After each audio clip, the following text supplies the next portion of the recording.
Vamos con el primer invitado, ¿sí? El primer invitado que tenemos en esta noche de martes. Un invitado que se puede decir que tiene una vida de película. Por lo menos lo va a tener, creo que pronto, ¿no? Por lo pronto tiene una vida de libro. El libro se llama Habana 505 y le vamos a preguntar a él, ¿qué es Habana 505? Bienvenido desde Miami, Fernando Pruna Bertot, el gusto de poder charlar contigo. Es un placer para mí estar aquí con ustedes. Muy bien, ¿qué es Habana 505? Habana 505 es la dirección de una propiedad que le pertenecía a mis abuelos en La Habana Vieja, en Cuba, y es la donde se iniciaron las conspiraciones en contra del actual régimen comunista de Cuba.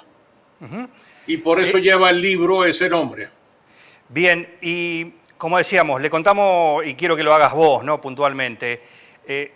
Fernando Pruna viene de una familia rica, acomodada, en La Habana de Fulgencio Batista, ya desde entonces, una familia de empresarios, educado en Estados Unidos y en un momento cuando vino o llegó la revolución de Castro, tomó las armas en contra de Fidel Castro, justamente. ¿Cómo fue todo ese proceso? El proceso fue un proceso complicado y fue un proceso evolutivo. Cuando nos dimos cuenta de lo que venía en camino era una revolución comunista, pues estimamos que teníamos que tomar algún tipo de acción, y como no lo podíamos hacer a través de comicios, a través de elecciones normales, pensamos que teníamos que hacerlo con las armas. Esto, ¿y cómo se pasa? ¿Cómo se pasa, como decía, de tener una vida, porque estamos hablando de tus 20 años, 20, 23 años, ¿cómo se pasa de tener una vida acostumbrada al jet set, a las noches de New York, a las noches de La Habana también, ¿no? Tener un buen pasar económico a lo que es la lucha armada y lo que fue después, que fue tu encarcelamiento durante 17 años en una cárcel del régimen castrista? No fue nada fácil. Fue un contraste enorme.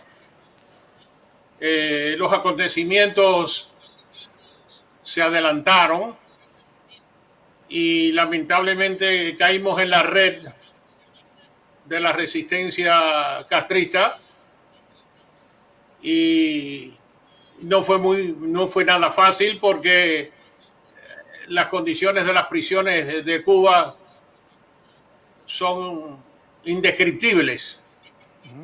Pero bueno, eso tardó tiempo, pues, porque al iniciarse el proceso estuvimos mucho tiempo, o por lo menos algún tiempo, presos, por ejemplo, en la fortaleza de la Cabaña, donde traté de escaparme y lamentablemente fracasé.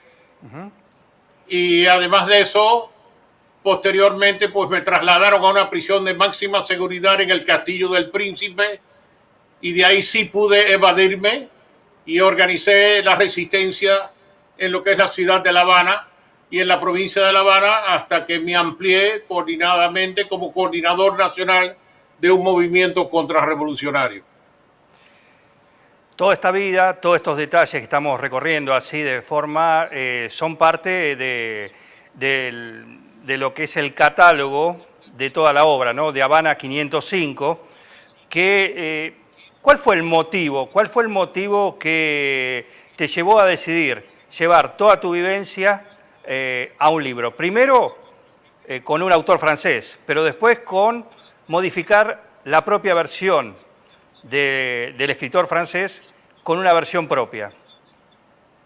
Eso fue muy interesante, porque el amigo francés que escribió el primer libro, lo hicimos por teléfono, estuvimos conversando un proceso de casi 3 años conversando, y él trató de llevar una especie de narrativa paralela de lo que históricamente estaba sucediendo en Cuba. Y bueno, cuando el libro se escribe en francés, el primer libro, Habana 505, y yo le dije, vamos a traducirlo al español. Y él me dice, me parece una fantástica idea. Entonces conseguimos un traductor excelente en Barcelona, España, y empezó a traducir. Y yo le dije, tiene que mandarme los capítulos uno por uno. Y entonces, cuando voy viendo los capítulos, descubro que las fuentes históricas que él había citado eran fuentes comprometidas, porque lamentablemente, y esto también lo pude detectar que sucede en Sudamérica, la propaganda comunista en toda Sudamérica ha tergiversado los hechos hasta un punto en que la historia está completamente torcida y hay una representación que verdaderamente es falsa. Y entonces yo le digo al francés, oye, esto no lo podemos publicar en español porque me matarían a mí mis compañeros de prisión. Entonces me dijo, bueno, Fernando, agarra la pluma y escribe. Y me senté y edité el libro completamente y además le añadí 300 páginas. El libro tiene 700 páginas y en esa nueva versión en español sí viene la verdadera historia de Cuba, cómo fueron las cosas realísticamente. Es una historia totalmente verídica, sin exageraciones, sin ningún tipo de tratar de hacer propaganda o publicidad falsa, sino sencillamente, sinceramente, con la verdad basta. Y la verdad es terrible, es desgarradora.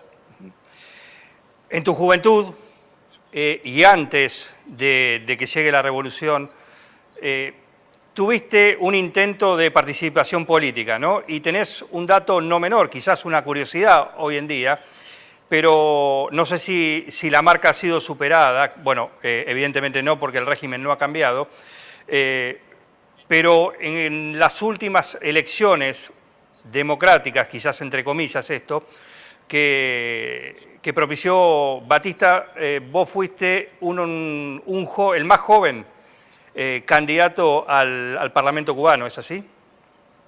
Fui el candidato al Congreso más joven de la historia de Cuba. Tenía 21 años cuando aspiré a ser congresista por la provincia de La Habana, la más importante de Cuba.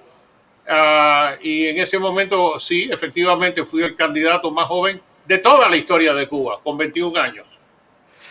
Bien, volvemos un poquito para atrás, porque también son datos de color, pero marcan el contraste que va a llegar ahora en minutos más cuando toquemos el tema. Pero quiero que le cuentes a la audiencia cómo era tu vida, y desde el bailar con Jacqueline Kennedy, el casi baile con Marilyn Monroe. Me gustaría que lo relatases vos.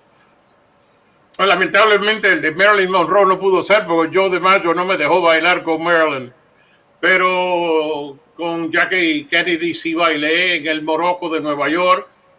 La vida fue color de rosa para mí. La primera etapa de mi vida fue color de rosa, gracias a Dios. Porque la que vino después fue muy penosa y muy dolorosa y muy difícil. Pero la primera parte fue maravillosa y tuvo que ver con gente muy famosa, como las actrices francesas Denise Darcel, la cantante internacional Jacqueline François, la cantante también Elena Darcel, y múltiples más que fueron más que amigas mías, gente de verdad a quien quise mucho. Imagino que también debes haber frecuentado o conocido a un asiduo visitante de La Habana, como era Hemingway, ¿no? El escritor. No. Bueno, como no, Hemingway era amigo de mi papá, realmente, porque era un hombre ya mucho mayor que yo, ¿no? Pero muchas veces lo veíamos tanto en el famoso restaurante Floridita, que le llaman la cuna del daiquiri, ¿entiende? Pero también en su finca en San Francisco de Paula. Nosotros teníamos una amistad excelente en San Francisco de Paula que se llamaba Frank Steinhardt, que fueron de la gente que llevaron los ferrocarriles a Cuba, y era muy amigo de Hemingway, y cuando íbamos a ver a Steinhardt nos llegábamos a la casa de la finca de Hemingway y lo visitábamos, y siempre muy afable, muy amable, con un trago en la mano. Bien. Normalmente. Bueno, estos son algunos condimentos de la vida color de rosa que transitabas en tu juventud. Sí. Luego vino la revolución, luego vino empuñar las armas también, y hubo una captura y un juicio que está documentado también, y una condena. Para vos, un inglés y un británico, perdón, un inglés y un estadounidense, y una persona que era tu novia. ¿Cómo fue eso? Bueno, déjame decirte que aparte de Habana 505, yo estoy en este momento, acabo de publicar un libro que se llama Antes del Después, que realmente es una traducción de una versión en inglés que se llama Before the After, que debe salir en la próxima semana, debe publicarse y debe estar listo para ser distribuido por Amazon aquí internacionalmente. Before the After, y Antes del Después, que viene en español también, es una nueva versión que amplía la versión histórica del proceso cubano, cómo fueron las cosas durante la etapa antes de la revolución, cómo llega la revolución, por qué Fulgencio Batista, el llamado dictador cubano, que estaba, por qué se tuvo que ir, por qué se fugó, por qué se fue, quién hizo que se fuera y por qué llega Fidel Castro al poder. Todo eso está explicado en esta nueva publicación que ya salió en español, pero que va a salir en esta semana en inglés. Con respecto al juicio, el juicio fue porque yo fui el jefe de las guerrillas en las montañas de Pinar del Río, en Cuba. Y en ese juicio, pues se me condenó a muerte. Me estuvieron pidiendo la pena de muerte durante 24 horas. Y bueno, a mí y a mi compañero más cercano, Austin Young, entiende que después fue acusado de ser agente de la CIA, pero yo realmente en aquel momento no sabía ni que la CIA existía, para ser sincero con ustedes, hace muchos años de esto, entiende, y no sé si es verdad que lo fue o no lo fue, pero a través de él sí recibimos ayuda del gobierno americano, que trató de tirar armas y brindarnos equipos y pertrechos de guerra para poder pelear. Entonces, al ser arrestado en las montañas de Pinar del Río, que por cierto es muy interesante, porque la persona que me arresta en Pinar del Río, la persona que me agarra preso, resultó ser que después se puso a conspirar en contra de Fidel, y yo lo esperé y lo abracé y lo recibí en Isla de Pinos, en la prisión, en el presidio de Isla de Pinos, que se llama el Reclusorio Nacional de Isla de Pinos, y allí recibí al primer teniente Vicente Martínez, que fue el hombre que me había arrestado a mí en las montañas de Pinar del Río. Y por ese arresto, pues me condenaron a muerte a mí y a Austin Young, pero gracias a Dios hubieron intervenciones por parte de estudiantes de la Universidad de Columbia en Nueva York, donde yo estudié, y también hubieron otras influencias de enorme importancia a través de familiares míos que tenían amistad con Celia Sánchez, que era quizás la mujer más poderosa de Cuba en la época de Fidel Castro, y el caso fue que me conmutaron la sentencia y me bajaron la sentencia de muerte a 30 años de prisión, tanto a mí como a Austin Young. Posteriormente, Young tuvo la... Sí. No, por favor, continúa. Posteriormente, el gobierno americano sacó a Young, que estuvo preso unos 3 años y medio, tanto a Young como a Peter Lambton. Peter Lambton era súbdito inglés y también compañero de Austin Young.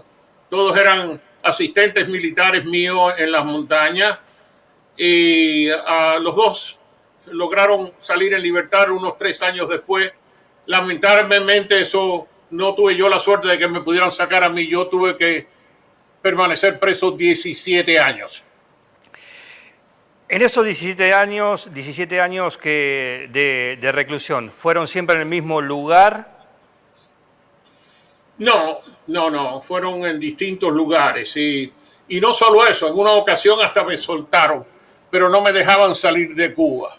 Ajá. Es más, me soltaron y me volvían a coger preso y me metían otro año más y me soltaban y me volvían a coger preso.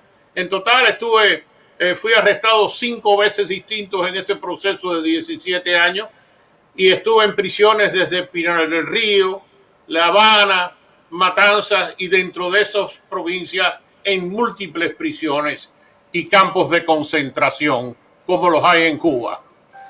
Hay 2 datos que tengo que quiero preguntarle si es verdad. En esos 17 años, uno, si lo habían sentenciado al pelotón de fusilamiento y fueron un par de simulacros justamente de fusilamiento por los que tuvo que pasar. Y la otra pregunta es si también, si es verdad, que en uno de esos encarcelamientos estuvo 2 años parado. De pie, me refiero. No, la segunda no es verdad. No estuve 2 años parado en ningún momento. En lo que respecta el simulacro de fusilamiento, eso sí es verdad. Lo que sucedió fue que estando condenados a muerte, Austin Young y yo, en lo que se llama la última etapa antes de que te fusilen, es decir, inclusive vimos llegar hasta los sarcófagos, las cajas de muertos nos las pusieron al lado de la celda y vino el cura para darnos los últimos sacrilegios o sacramentos, perdón. Sacramento. Cuando estábamos en ese proceso, estábamos planificando una fuga, nosotros, Austin y yo, dentro del propio lugar donde nos iban a fusilar. Era el centro de un regimiento militar de Pinar del Río, el más importante regimiento militar de Pinar del Río, y nos tenían en lo que se llama una celda del cuerpo de guardias.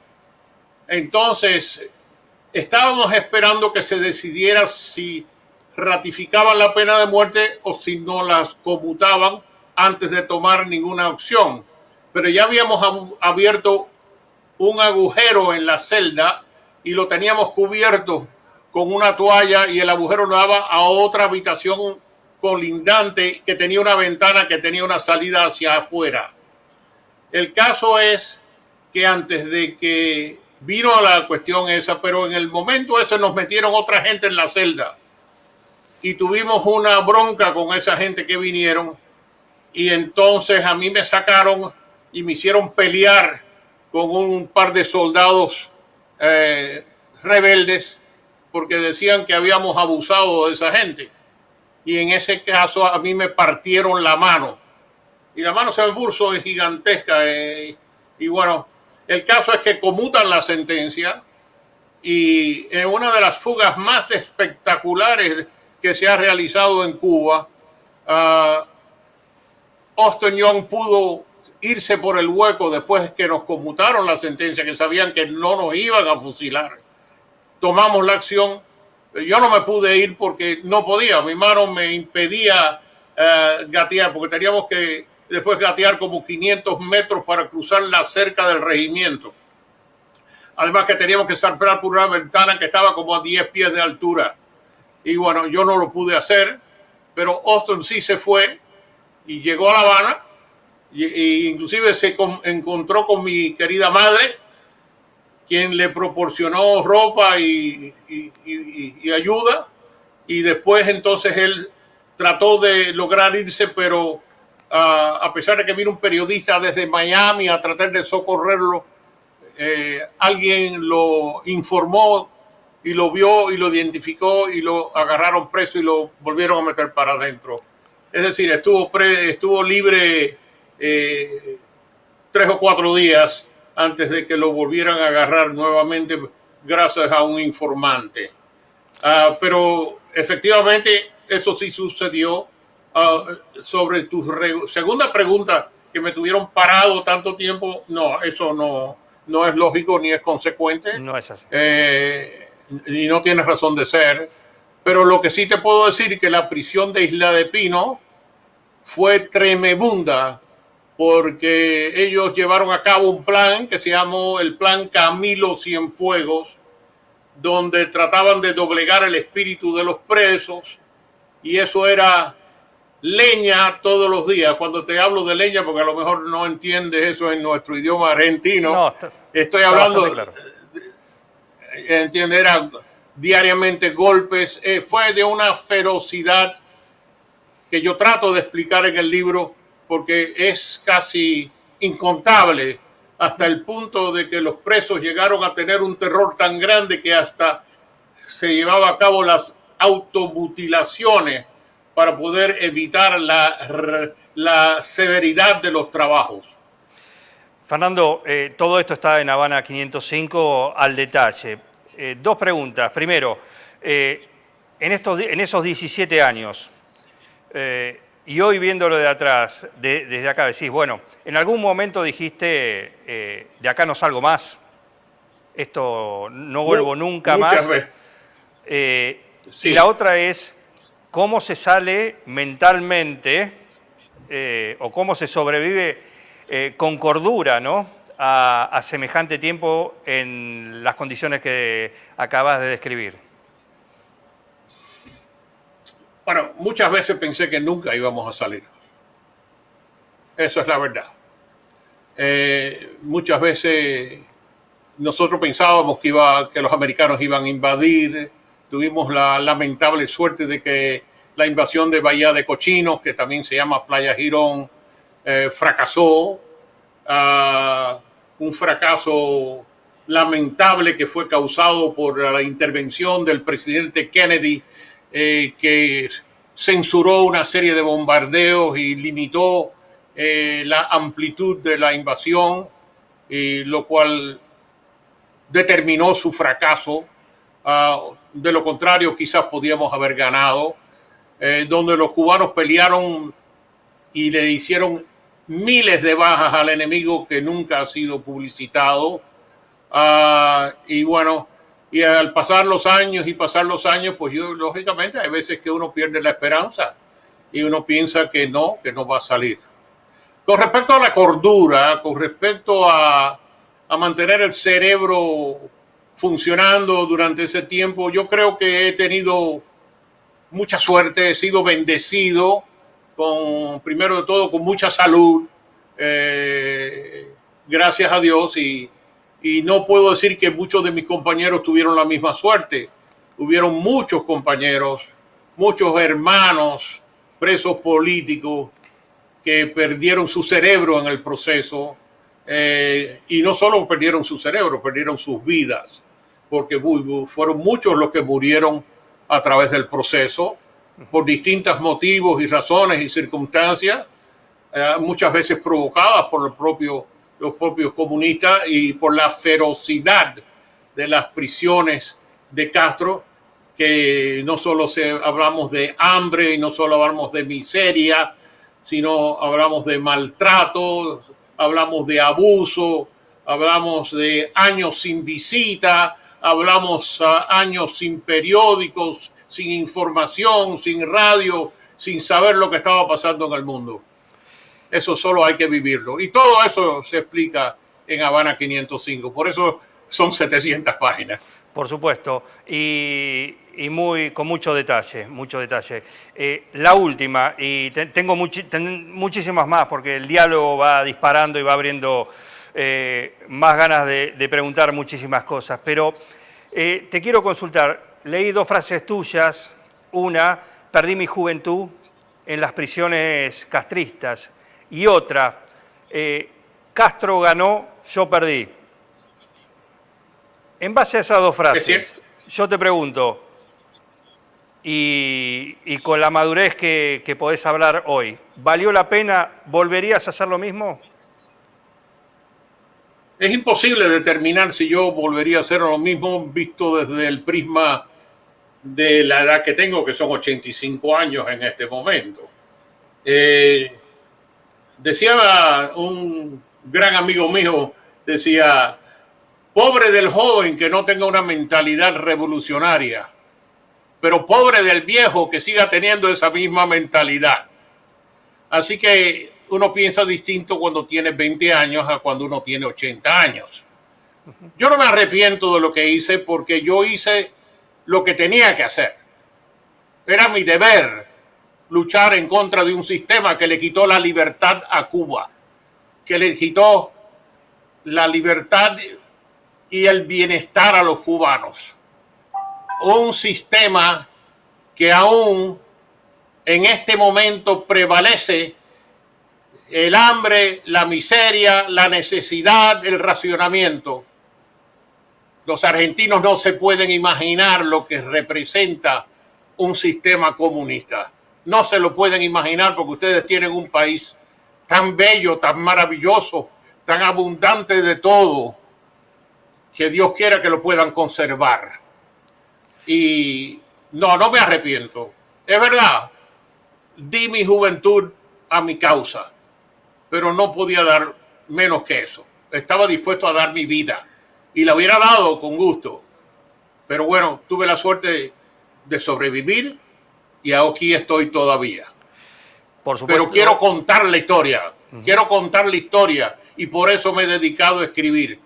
Porque lo que no se cuenta no se sabe. ¿Entiende? Hay que contar para que no se quede en el olvido. Porque es muy fácil olvidar y es prohibido olvidar.